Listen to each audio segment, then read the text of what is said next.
Today, a group of young adults meet for the first time at their estranged father's funeral.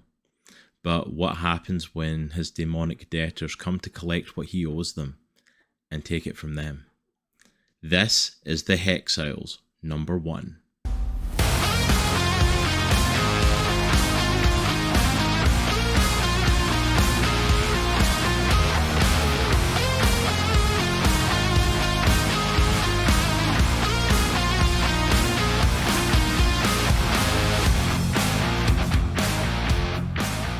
Hello there, Comic Clan, and welcome to Comics and the Cross, the greatest YouTubers that you've never heard of. I, of course, am your host for today, Cross, and welcome to the last of our Cross-tober videos. We have been doing spooky and horror-themed videos all throughout the month of October, and today it is Halloween, so happy Halloween to you. Hope you are having an amazing day. Get down to the comments below, let us know what are your Halloween plans, and most importantly, what are you dressing up for? I don't have my costume here at the time of this recording, but for Halloween tonight I will be going out dressed up as Ken, with my wife dressing up as Weird Barbie as we take the kids trick-or-treating, because that's how I roll. It's pretty cool. Check our social medias, I will post some pictures. I've got a box and everything for being Ken. It's pretty funny actually. But happy Halloween, as I said, and we are of course wrapping up this amazing spooky month with a Halloween special, dropping the review a little bit earlier than usual as we wanted to get in with the perfect horror story for Halloween and to wrap up the month. If you have missed out though on any of our Cross-tober videos, you can go ahead and click the link up in the corner and get access to all of those. We have done a number of reviews. We also done a special horror themed indie comic book club. And for our interview and Let's Talk Comics this month, we talked with Neil Gibson, the creator of Twisted Dark and the whole Twisted Comics line. A man who definitely has some great insight on writing horror comics. So go and check those out for yourself. Also, if you want to support the channel, please go down below and hit that subscribe button, help support us, like the video as well. And we would greatly appreciate it as it really does help us out. But I think that's all for now, so let's get ready. Let's dive on into the Hexiles. The Hexiles number 1 is written by Cullen Bunn, with artwork from Bocardo. Colours are by Manoli Martinez, and lettering from Torres. Our issue begins at a funeral home in Boston, Massachusetts, and the funeral of a man called Jamison Kreel. As we go inside, it's actually standing room only, as it seems like there are quite a number of people in attendance. A young woman with long dark hair, who we will later learn is called Romy, enters and approaches the open coffin at the front of the room. As she does this, we see a number of other younger attendees at the funeral service also starting to walk forward and approach the coffin too.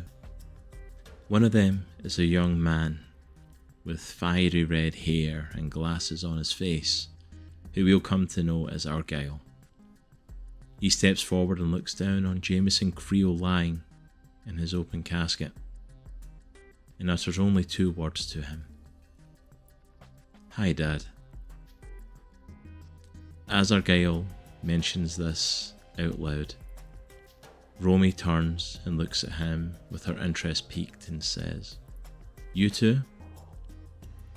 But before the two of them can connect over their father, lying there in his casket, they hear another voice from behind them saying, "All of us." It turns out that Jamison Kreel seemed to enjoy the company of women while he was alive. As such, he had become a father to not only Romy and Argyle, but also Dominic, Madison, Luna, Britton, and Gerald.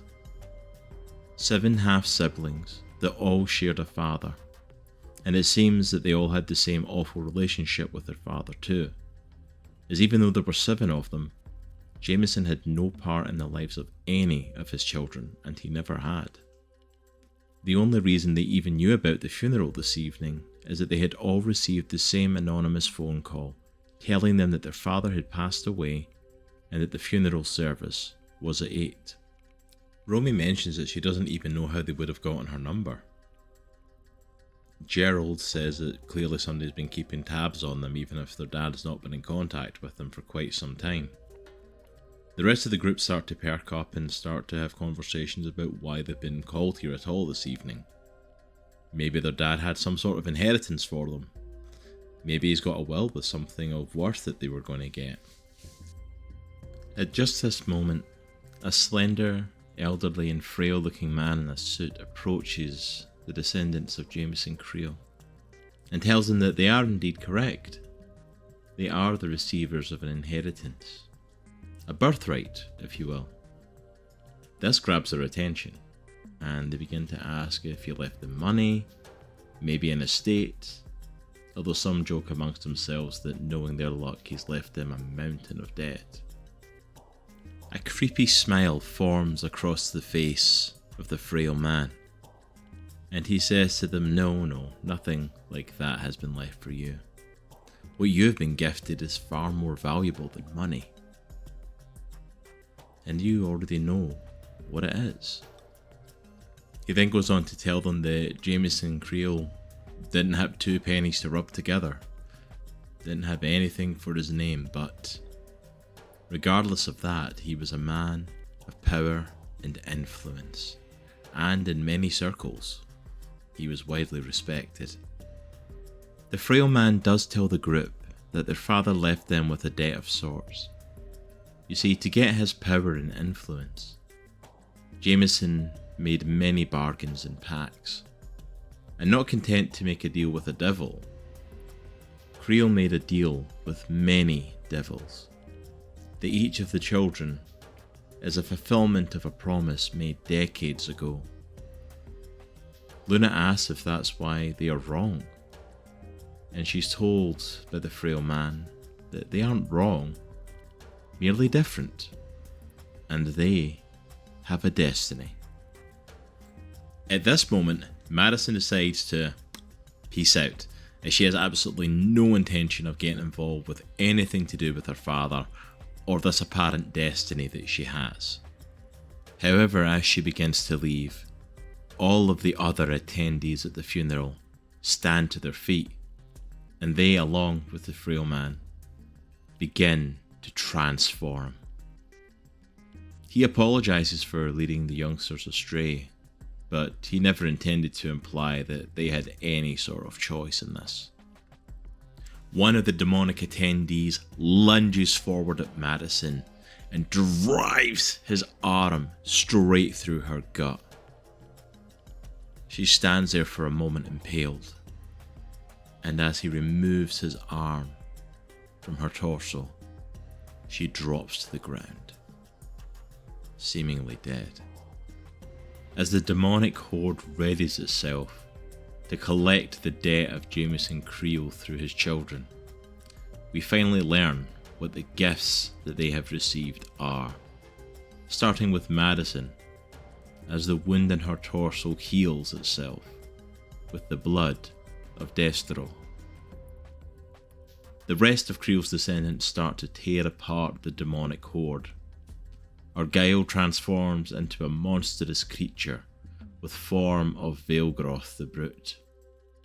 Luna uses the damnation root to impale some of the demons. Britain calls forth the servitor of Zerzriu to dispatch with the demons, while Dominic uses gift of 1000 masks to hide amongst the enemy. Romy uses fathomless despair to make her enemies lose their will to fight, and Gerald burns them with the flames of Inferno. The descendants of Kreel decimate the last of the demon hordes, and the frail man allows them to leave the funeral home. As they flee the building, the 7 descendants begin to discuss what just happened. Romy can't help but wonder if there was an opportunity for them to get some answers there. But whether it's due to ignorance and a misunderstanding of their situation, or due to wishful thinking, really? Really? Let's try that again, this time without a cat involved. As they flee the building, the 7 descendants begin to discuss what just happened, Romy can't help but wonder if that was an opportunity for them to get some answers. But whether it's due to ignorance and the misunderstanding of their situation, or due to wishful thinking, the rest quickly settle on the fact that they've made the right choice in not going with the demon, and the right choice of what to do next is that they all just go their separate ways, and just forget that this ever happened. We join Gerald as he's making his way home, walking through the streets as the sun begins to rise over the city. However, his reprieve is short-lived, as he is ambushed by the frail man and another few of his demons. Gerald tries to fend them off with his flames once again, but this time all he can do is burn their faces off. He doesn't actually do much more harm to them. They, in retaliation, take a literal bite out of him, and then begin to dismember him. The issue comes to a close with the frail man standing over the dismembered body of Gerald and telling his demons, don't worry, he still has a role to play. It's time to send a message to his brothers and sisters. I legitimately really wasn't sure what to think about the Hexiles when it showed up in my email. We got sent out the preview of this from Mad Cave Studios, and the major reason that I wanted to check it out at first, because it was literally a horror comic coming out on Halloween, or as close to Halloween as possible. So I thought, okay, let's see what it has to offer. But from the moment that I read this issue, I immediately was taken in with the story and immediately wanted to know what happened next. And I knew that I would be covering this. I knew that it was a comic that I wanted to look at on the channel. Right off the bat, I very much get vibes of, like, I'm a huge Mike Flanagan fan. If you're into horror movies and horror TV shows, especially his Netflix shows. And this definitely gave me vibes of Fall of the House of Usher meets something like Umbrella Academy. Like, thinking of like Fall of the House of Usher, this dysfunctional thrown together family that are all a bunch of half brothers and sisters tossed together by this father who just sleeps around and does all this stuff, knowing full well what he's bringing onto his kids, bringing this damnation and this hurt down upon them, as well as the fact of like a group of superpowered individuals being brought together and starting off the first issue with their father's funeral. I couldn't help having flashbacks to the Umbrella Academy's first volume and the death of Reginald Hargreaves and that funeral bringing the family together. I definitely got vibes of that and absolutely just adored this comic. I love the idea of these kids are all stuck in their father's debt who had made deals with all these demons. Undoubtedly just to kind of get what he wanted and like, yeah, like, you know, you can have my firstborn, but it's not going to be I'm never going to think about it and I don't really care, so when they come along, yeah, they're yours, but he's done it like 7 times. But all of the children have also received these amazing gifts and were in fact able to fight back against the demons that were at the funeral. And that's it as well, as like it feels like not a lot happens in the first one. But yeah, I am so invested in this story. I'm so invested in the kids. I'm so invested in finding out more about them, how they react and respond to this. Finding out if we get more about Jamison Kreel's deals and what he actually offered the demons. How do the kids get around this? How do they get past this deal? And what about the abilities? What kind of stuff is it going to allow them to do? Because these abilities are nasty. This is like on... Some of these skills are in league with any team that you would see in a superhero comic of any sort. Like, there's an amazing array of abilities here. And it definitely does something that I absolutely love and something that is always a draw for me in a comic. It creates great characters. It creates intriguing characters with room to learn about them. Like, we don't get a lot and a massive amount of them, but we absolutely get a story where it's like I could see myself learning about these characters, and I want to see where this goes. I really enjoyed the story that Cullen Bunn put together. I really enjoyed the writing in this. I really thought it was well done. I really feel like something that was done greatly is we got a good feel of the 7 kids and who they were to a certain degree. Like, just on the small interactions we got, I felt like we really got to know them and get a feel of who they are. That was word and R at the same time, and it came out with har. And then on top of that as well, the creation of such a great villain who doesn't have a name. I just called him the Frail Man. Mostly because my instinct was to say Slender Man, and I had to create a name so that I didn't call him, because he's a long, thin, lanky sort of frail dude, and I'm like, I can't just say Slender Man, and my next instinct was Slender Gentleman, and I'm like, that's not going to work either, so Frail Man's kind of what I'm going with, but I have no idea what his actual name is. But he's an amazingly creepy villain, to be the one like cashing in on these kids and trying to cash in on the debts and leading the demons on this, and I'm like, I am really intrigued to see where this goes. This was a really, really fun one to end our Cross-tober with, and a really fun one to kind of delve into. Can I also just do a massive shout out for Joe Bocardo and Manoli Martinez for their phenomenal artwork and colours in this. The colour palette is so dark and muted, perfect for a horror comic. And the amazing my cats are causing all sorts of trouble for me tonight, just trying to record this video. The amazing artwork, and like the artwork's great at the beginning of the book, but the amazing switch up that it takes when we go from just the kids and just the funeral home, and then we go and everything kicks off. We get the Frail Man and the demons, and we get their transformation, the Frail Man's head opening up and turning into this tentacle-faced creature. I don't even know what to call him without cussing. I'm trying not to. As well as the kids and the transformations that we get to see in them, like Argyle's transformation, and then their powers and their abilities coming through. Like even something simple like Gerald's like flames that he uses, it's not simple flames. It's got this amazing burst of different colour almost to it. It's not straightforward just as you would see a normal fire.